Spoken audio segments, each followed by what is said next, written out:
నమస్తే, నేను సిరి. అమెరికాలో అయితే అదానీ పైన అవినీతి కేసు అయితే నమోదు చేశారు. ఇంతకీ అక్కడ మరి ఏం జరిగింది, ఎందుకు ఈ కేసు పెట్టాల్సి వచ్చింది అదానీ పైన అనే అంశాన్ని మనకి వివరించడానికి మనతో పాటు ఉన్నారు ప్రముఖ రాజకీయ విశ్లేషకులు అంకమరావు గారు. నమస్కారం సార్. నమస్తే అమ్మా. సార్, ఇప్పుడు చూస్తుంటే అదానీ పైన అవినీతి కేసు అక్కడ నమోదు చేశారు. అండ్ ఇక్కడ చాలా కేసులు ఉన్నాయి, ఇక్కడ నుంచి అక్కడికి వెళ్ళారని చెప్పేసి చాలా వరకు అంటున్నారు.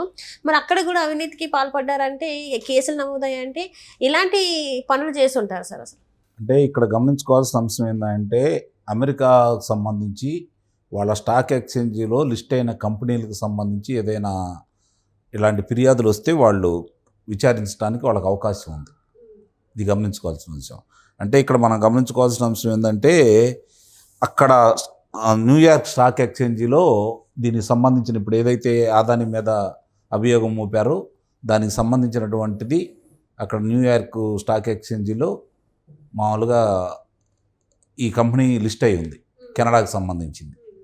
అందువల్ల వాళ్ళ దగ్గర ఉంది కాబట్టి వాళ్ళు అలా చేయటానికి ఆస్కారం ఉంది. ఇప్పుడు ఈ ఇతనితో పాటు గౌతమ్ అదానీ అలాగే సాగర్ అదానీ పేర్లు తో పాటు ఇంకొక 6గురిని కూడా నిందితులుగా చేర్చారు. అంటే వాళ్ళ లెక్క ప్రకారం ఏంటంటే $200 కోట్ల లంచం ఇచ్చారని, లేకపోతే అవినీతి జరిగిందనేది వాళ్ళు ఇప్పుడు చెబుతున్నటువంటి వార్తలు. దీనికి సంబంధించి దాని మూలాలు కొంచెం ఆంధ్రప్రదేశ్లో అంటే 2021 నాడు జరిగిన ఒప్పందాల్లో త్వరితగతిన వాళ్ళకి అనుమతులు రావడం కోసం ఇక్కడున్న అధికారులకు కూడా రమారమి 1700 కోట్ల రూపాయలు లంచాలు ఇచ్చారని చెప్పని వార్తలు వస్తూ ఉన్నాయి.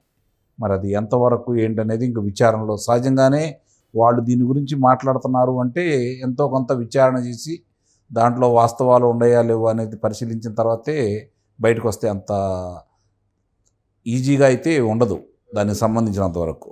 అప్పటి సీఈఓ అంటే ఇండియన్ ఎనర్జీ కంపెనీ అప్పటి సీఈఓ అన్నట్టు వినీత్ జైన్ పైకి కూడా కేసు పెట్టారు.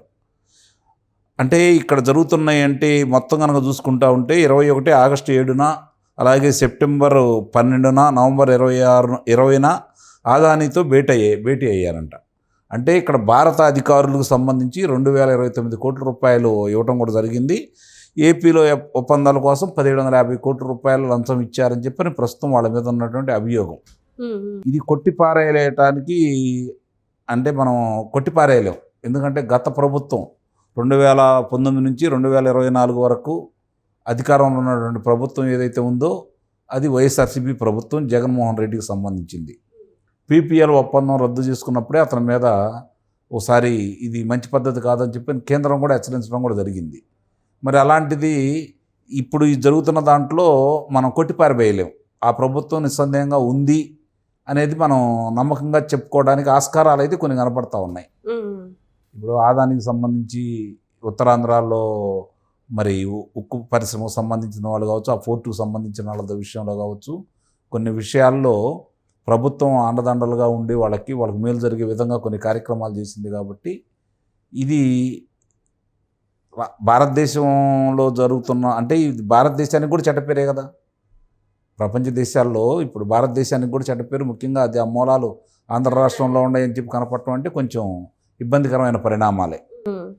అంటే ఇదంతా కూడా అప్పుడు గత ప్రభుత్వ హయాంలో జరిగిన దాని గురించి అనేసరికి ఆల్రెడీ ఇక్కడ ఏపీలో ఏంటంటే ఆల్రెడీ అవినీతి జరిగి రాష్ట్రం చాలా వెనుకబడింది అని చెప్పేసి కొన్ని జరుగుతూనే ఉన్నాయి. మళ్ళీ ఇలాంటివి అవుతున్నప్పుడు దీని అభివృద్ధికి ఏమన్నా ఆటంకం కలిగే ఆస్కారం ఏమైనా ఉందా? పెట్టుబడిదారులు పెట్టకుండా ఆగిపోయే ఆస్కారం ఏమైనా ఉందా? దీనివల్ల నష్టం చేకూరే అవకాశం ఉందా? ఇప్పుడు ముదుపరులు దగ్గర 4,50,000 కోట్ల రూపాయలు ఈ ఒక్క రోజులో నష్టపోయారు ఆ కంపెనీ షేర్లకు సంబంధించి. ఇక్కడ మీరు ఒకటి గుర్తుపెట్టుకోవాల్సిన, ఇండియాలో జరిగిన అవినీతికి సంబంధించి అమెరికా కోర్టులు కేసులు పెట్టరు దానికి సంబంధించినంత వరకు. కానీ ఇక్కడ న్యూయార్క్ స్టాక్ ఎక్స్చేంజ్లో లిస్ట్ అయిన కంపెనీ అని చెప్పాను కదా నేను. అందువల్ల వాళ్ళు దీన్ని మామూలుగా దాన్ని పరిశోధించారు, వాస్తవాలు కొన్ని వెలుగు చూపించారు, ఎవరెవరు ఉన్నారని చెప్పని ఈరోజు వాళ్ళు పొందుపరిచి వాళ్ళ మీద అయితే దీనికి సంబంధించినవి అన్నీ ఇప్పుడు ఈ మూలాలన్నీ కొంచెం వెలుగు తీస్తే 2019 నుంచి 2024 వరకు జరిగినటువంటి ఈ యొక్క అంటే విద్యుత్తుకు సంబంధించినటువంటి ఒప్పందాలు చాలా కూడా లోపభూయిష్టంగా ఉన్నాయి. గతంలో వాళ్ళు కూడా చెప్పడం కూడా జరిగింది. ఎందుకంటే 19 రూపాయలు 20 రూపాయలు పెట్టి కొంటున్నా కూడా కరెంటు దొరకట్లేదు అని చెప్పని. కాబట్టి ఇవన్నీ కూడా ఎందుకంటే గతంలో ఉన్నటువంటి పీపీఎల్ ఒప్పందాలను ఎందుకు రద్దు చేసుకున్నారు, కేంద్రం చెప్పినా కూడా పెడచెవిని ఎందుకు పెట్టారు, దానివల్ల మనం ఎంత నష్టపోయాము. ఇప్పుడు ఈ అంశాలన్నీ కూడా ఇప్పుడున్న ఈ ప్రభుత్వం దీన్ని తక్షణమే అంటే అక్కడ న్యూయార్క్లో జరుగుతున్న దాన్ని ఏం జరుగుతుందో విచారణ తెలుసుకొని వీళ్ళు ఇక్కడ ఉన్నటువంటి అధికారులు ఎవరైతే దాంట్లో పాత్రదారులు ఉన్నారో సూత్రధారులు ఉన్నారో ఎవరెవరికైతే లంచాలు అందినయో వాళ్ళు చెప్తున్నవన్నీ వాస్తవాలా కాదా, లేదంటే అబండాలు ఏమైనా చేస్తున్నారా, దీన్ని ఇప్పుడు ఈ ప్రభుత్వం కూడా దీన్ని మాత్రం అసలు ఎట్టి పరిస్థితుల్లో కూడా వదిలిపెట్టకుండా, ఎందుకంటే వాళ్ళు చెప్పారు అంటే అమెరికాకు సంబంధించిన పోలీస్ శాఖ వాళ్ళు విచారణలో తేలి వాళ్ళు చెప్పారు అంటే ఎంతో కొంత నిజం ఉందని చెప్పి భావించాలి. ఎందుకంటే గత ప్రభుత్వం చేసిన నిర్వాహకం కూడా దీన్ని కొట్టిపారేయలేం కాబట్టి మనం అనుమానించాల్సి వస్తుంది, నమ్మాల్సి వస్తుంది.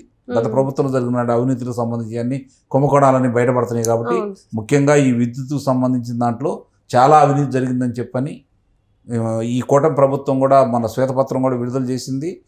దాంట్లో ఇది కూడా ఉందని అయితే నేను భావిస్తున్నాను.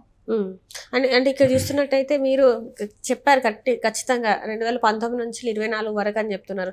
సో 2019 నుంచి 24 వరకు అంటే అనేక కుంభకోణాలతో పాటు ఈ విద్యుత్ది మీరు ఏదైతే అన్నారో దొరకట్లేదు అని చెప్పేసి దీంట్లో ఇది చూపెట్టి ఏం చేస్తారంటే ఇక్కడ ఇలాంటివి వాటికి పాల్పడ్డారు. ఈ సోలార్ అంటే ఇప్పుడు అనుమతులు వచ్చినాయి అనుకోండి, ఏదైతే పరిశ్రమ ఉందో విద్యుత్ పరిశ్రమ ఉందో దానికి అనుమతులు వచ్చినాయి అనుకోండి, అనుమతులకు వచ్చినప్పుడు అధిక ధరలో అమ్ముకుంటున్నారు కదా, అదే లాభాలు వాళ్ళకి. ఇప్పుడు లక్ష కోట్ల రూపాయల లాభం వాళ్ళకి వచ్చింది అనుకోండి, దీని మీద ఆ భారం అంతా పడేది ప్రజల మీదే కదా. వాళ్ళు 30-40 వేల కోట్ల రూపాయలు లంచాలు ఇస్తున్నారు. అంటే వాళ్ళకి వచ్చే లాభాల్లో వాటాలు ఇస్తున్నారు తప్ప వాళ్ళ ఆస్తులమ్మ అయితే ఇవ్వట్లేదు కదా. కాబట్టి ఇది గమనించుకోవాల్సిన అంశం. అంటే అవినీతికి ఆస్కారం ఎక్కడ దొరికింది, వాళ్ళు చేయడానికి ఆస్కారం ఎక్కడ ఉంది అంటే వాళ్ళు అధిక ధరలకి ప్రభుత్వం కొనడానికి ఒప్పందం చేసుకున్నప్పుడు దాంట్లో వాళ్ళకి లాభాల్లో వీళ్ళకి వాటాలు ఇస్తున్నారు. అదే కదా జరుగుతుంది. అంటే ఆ అధిక ధరలు అనేవి స్థాయికి మించి ఉన్నాయి, అవసరానికి మించి ఉన్నాయి అంటున్నారు మీరు. అవసరం అంటే వేరేది ఇందాక నేను చెప్పినట్టు గతంలో 2014 నుంచి 2019 వరకు ఎన్డీఏ కూటమి అంటే తెలుగుదేశం పార్టీ భారతీయ జనతా పార్టీ కలిసి ప్రభుత్వం ఏర్పాటు చేశారు కదా, అప్పుడు వాళ్ళు కొన్ని ఒప్పందాలు చేసుకున్నారు. సోలార్ కావచ్చు లేకపోతే వివిధ విద్యుత్తు సంబంధించినటువంటి సంస్థలతోటి. అప్పుడు ఈ ప్రభుత్వం రంగంలోనే రివర్స్ టెండరింగ్ పేరు మీద పోలవరాన్ని ఏ విధంగా అయితే చేసిందో అలాగే దీన్ని కూడా అలానే రద్దు చేసింది, ఏదైతే ఫస్ట్ చేశారు. అవును. కాబట్టి దాంట్లో జరిగిన అవినీతి ఇది భావించాలి మనం.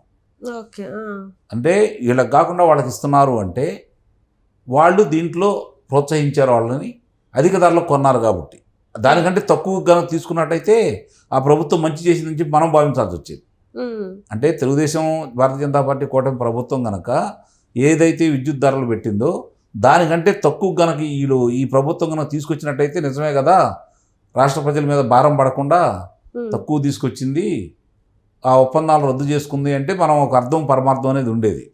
అలా కాకుండా అధిక ధరలకు కొని ఆ భారాన్ని ప్రజల మీద పంపారు కాబట్టి మనం అనుమానపడాల్సి వస్తుంది. గతంలోనే దీని గురించి మాట్లాడుకున్నారు కాబట్టి ఇప్పుడు సాక్ష్యాధారాలతో బయటకు వస్తున్నాయి కాబట్టి ఈ కూటమి ప్రభుత్వం చంద్రబాబు నాయుడు గారు, పవన్ కళ్యాణ్ గారు, అలాగే పురంధేశ్వరి గారు వీళ్ళందరూ కూడా దీని మీద కూర్చొని వాస్తవాలు బయటికి తీసుకొచ్చేసి ప్రజలకు వివరించేసి దోషులకు శిక్ష ఇస్తే రాష్ట్రానికి చెడ్డ పేరు లేకుండా పోతుందని అయితే నేను భావిస్తున్నాను. Thank you so much. Thank you.